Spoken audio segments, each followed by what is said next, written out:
বন্ধুরা তোমরা সবাই কেমন আছো? আবারও একটা ছোট্ট ব্লগ নিয়ে চলে এসেছি। তো ব্লগটা একটু বড় হতে চলেছে, তোমরা ধৈর্য সহকারে দেখো। তো আমি বাজারে গিয়েছিলাম, মনে হলো যে তোমাদের সঙ্গে একটু শেয়ার করি, তো সেই কারণে আমি ভিডিওটা করলাম। তো ভিডিওটা তোমরা ধৈর্য সহকারে দেখো। যেতে যেতে দেখলাম যে পুজোর প্যান্ডেল হচ্ছে, এখনও কমপ্লিট হয়নি। তো চারিদিকে রাস্তাঘাট সেজে উঠেছে। কলকাতাতে দুর্গাপুজোটা খুব বড়োভাবে হয়। তো আমি ভাবলাম যে সেইভাবে যে তোমাদেরকেও একটু ভিডিওটা করে দেখাই। তো চারিপাশে রাস্তা সেজে উঠছে দেখো কলকাতাতে। তারপরে পুজোকে তো এখন মাত্র ওই 3 থেকে 4 দিন মতো বাকি আছে।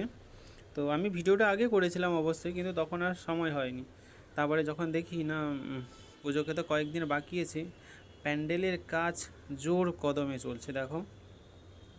মাত্র তো আর কয়েকদিন বাকি আছে, সেই পুজোর জোর কদমে কাজ চলছে। প্যান্ডেলের ভিতরে প্রতিমা ঢুকে গেছে, দেখতে পাচ্ছ তোমরা, দেখো দুর্গা প্রতিমা ঢুকে গেছে।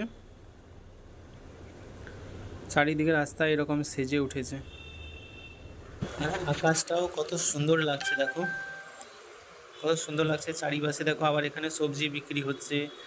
মানে কলকাতার রাস্তা সবসময় শুধু গাড়ি যেতেই আছে, টোটো নাহলে সাইকেল নাহলে বাইক, সমস্ত রকম। আর কলকাতায় কোনো একটা জিনিস নিতে গেলে লাইন দিয়ে নিতে হয়। এটা কিন্তু খুব এই যে আমাদের এই রকম হয় না, এখানে এরকম লাইন বেঁধে নিতে হয়, যেরকম সবাই নতুন।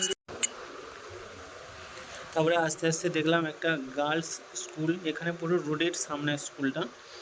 তো এখানে একটা অসুবিধা কি, আমাদের যেমন দেশে ঘরে ওরা একা একা স্কুল চলে যায় বাচ্চাগুলো, কিন্তু আমাদের এখানে ছেড়ে দিয়ে আসতে হয়।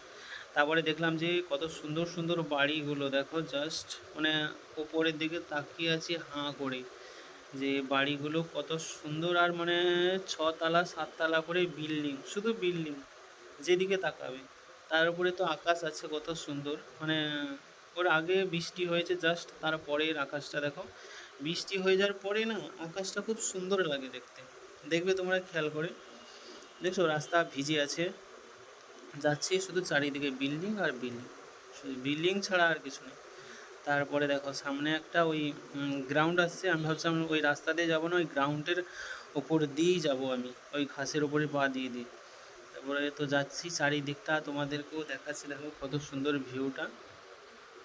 মাঝখানে শুধু একটা গ্রাউন্ড আছে, কিন্তু চারপাশে বাড়ি, চারপাশে বাড়ি, মাঝখানে গ্রাউন্ড, পুরোটা ঘাসে ভর্তি।